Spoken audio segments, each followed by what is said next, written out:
రేపే కనుమ. ఈరోజు ఆవులను, ఎద్దులను ప్రత్యేకంగా పూజిస్తారు. అయితే ఈరోజు గోవు తోకలోని వెంట్రుకతో ఇలా చేస్తే చాలు, మీ జాతకం మారిపోతుంది. బిచ్చగాడు అయినా సరే కోటీశ్వరుడు అవుతాడు, అపర కుబేరులుగా మారిపోతారు అని పెద్దలు చెబుతున్నారు. గోవు గురించి మన అందరికీ తెలుసు. పవిత్రతకు మరియు శుభానికి చిహ్నం. గోవు యొక్క పాలు, మూత్రము మరియు పేడ ఎంతో పవిత్రమైనది. ఆవును దర్శించి రోజులోని పనులను ప్రారంభించడం ఎంతో శుభశకునంగా భావించబడుతుంది. ప్రాచీన పవిత్ర భారతీయ సంస్కృతి సంపదలకు ప్రతీక గోమాత. భారతీయులకు అనాది నుంచి ఆరాధ్య దేవత. మానవ జాతికి ఆవు కన్నా మిన్నగా ఉపకారం చేసే జంతువు మరొకటి లేదు. గోమాతను దైవ స్వరూపంగా భావిస్తారు. హిందూ సాంప్రదాయంలో గోవును దైవంగా పూజిస్తారు. ఆవును గోమాతగా వర్ణించడానికి పురాణాలలో కొన్ని కథలు కూడా ఉన్నాయి. గోమాతను పురాణంలో సకల దేవతల స్వరూపంగా వర్ణించడం జరిగింది. అలాంటి గోమాతను పూజించడం వల్ల సకల పాపాలు పోతాయి. గోవు పాదాలలో పితృదేవతలు, గొలుసులలో తులసి దళములు, కాళ్ళలో సమస్త పర్వతాలు, మారుతి తదితరులు ఉన్నారు. గోమాత నోరు లోకేశ్వరం, నాలుక 4 వేదాలు అని పురాణాలలో వర్ణించడం జరిగింది. గోమాత మధ్యలో గంధర్వులు, దంతాలలో గణపతి, ముక్కు రంధ్రాలలో శివుడు, ముఖంలో జ్యేష్ఠాదేవి, కళ్ళలో సూర్యచంద్రులు, చెవులలో శంకు చక్రాలు, కొమ్ములలో యమ ఇంద్రులు ఉన్నారు. అలాగే కంఠంలో విష్ణు, భుజాన సరస్వతి, రొమ్మున నవగ్రహాలు, ముప్పురంలో బ్రహ్మదేవుడు, గంగడోలిన కాశీ, ప్రయాగ నదులు ఉన్నాయి. ఈ విధంగా గోవు ప్రతి అవయంలో సకల దేవతలు కొలువై ఉంటారు. అందుకే పురాణాలలో గోమాతకు ప్రత్యేకమైన స్థానం ఉంది. గోవు సాక్షాత్తు లక్ష్మీ స్వరూపం.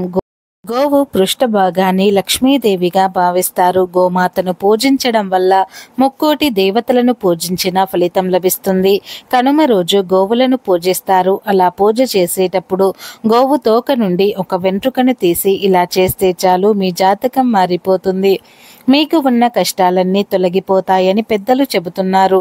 మీ దరిద్ర బాధలు, దోషాలు, పీడలు అన్నీ పోయి మీకు బాగా కలిసి వస్తుంది. మరి ఇంతకీ కనుమ రోజు గోవు తోకలోని వెంట్రుకతో ఏం చేయాలి అనే విషయాన్ని ఇప్పుడు మనం ఈ వీడియోలో తెలుసుకుందాం. సంక్రాంతి వరుసలో వచ్చే చివరి పండుగను కనుమ పండుగ అంటారు. దీనినే పశువుల పండుగ అని కూడా అంటారు. ఒక సంవత్సరం పాటు తమ యజమానులకు సహాయకంగా ఉండే మూగజీవాలను ఆరాధించే రోజు ఈ కనుమ పండుగ. పశుపక్షాదులకు గౌరవాన్ని సూచించే పండుగల కనుమ ప్రసిద్ధి చెందింది. ఈరోజు ఆవులను, ఎద్దులను అలంకరించి పూజిస్తారు. ఈరోజు వాటితో ఏ పనులు చేయించరు. అయితే ఈ కనుమ రోజు గోవు తోక నుండి ఒక వెంట్రుకను సేకరించి ఆ వెంట్రుకతో ఒక పరిహారం చేస్తే మీ జీవితం మారిపోతుందని పెద్దలు చెబుతున్నారు. అసలు ఏం చేయాలి అంటే, ముందు ఒక గోవు తోకలోని వెంట్రుకను సేకరించి తెచ్చుకోండి. తరువాత ఆ వెంట్రుకను ఒక తెల్లని పేపర్లో వేసి ఆ పేపర్లోనే చిటికెడు కుంకుమ, కొన్ని అక్షింతలను కూడా వేయండి. ఆ తరువాత ఈ పేపర్ను చిన్న పొట్లంలాగా కట్టి ఒక రోజంతా మీ పూజా గదిలో ఉంచండి.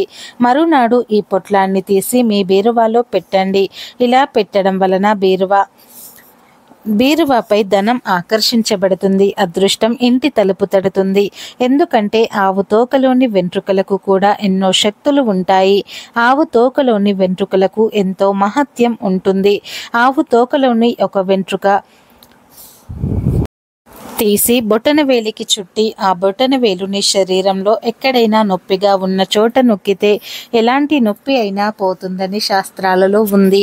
అంతేకాదు ఎంతోమంది ప్రవర్తలు, స్వామీజీలు ఈ గోవు తోకలోని వెంట్రుకలను తమ దగ్గర ఉంచుకుంటూ ఉంటారు. అలా ఉంచుకోవటం వలన వారికి ఆయురారోగ్యాలు లభిస్తాయని వారు నమ్ముతూ ఉంటారు. ఇలా గోమాతకే కాదు, గోమాత తోకలోని వెంట్రుకలకు కూడా ఎంతో ప్రాముఖ్యత ఉంది. అటువంటి కనుమ రోజు ఎవరైతే ఇప్పుడు మనం చెప్పుకున్న విధంగా చేస్తారో వారికి ఉండే కష్టాలన్నీ కూడా తొలగిపోతాయి, పూర్తిగా తొలగిపోతాయి. అదృష్టం వారిని వరిస్తుంది. ఎన్ని సంవత్సరాల పాటు అయినా సరే అలా ఉంచవచ్చు. మీకు ఐశ్వర్యాన్ని ఆకర్షించి పెడుతుంది. కాబట్టి ప్రతి ఒక్కరూ కూడా రేపు కనుమ రోజు గోవు వెంట్రుకతో ఈ చిన్న పరిహారం చేసి మీ జీవితాన్ని మార్చుకుని సకల ఐశ్వర్యాలను పొంది సంతోషంగా జీవించండి.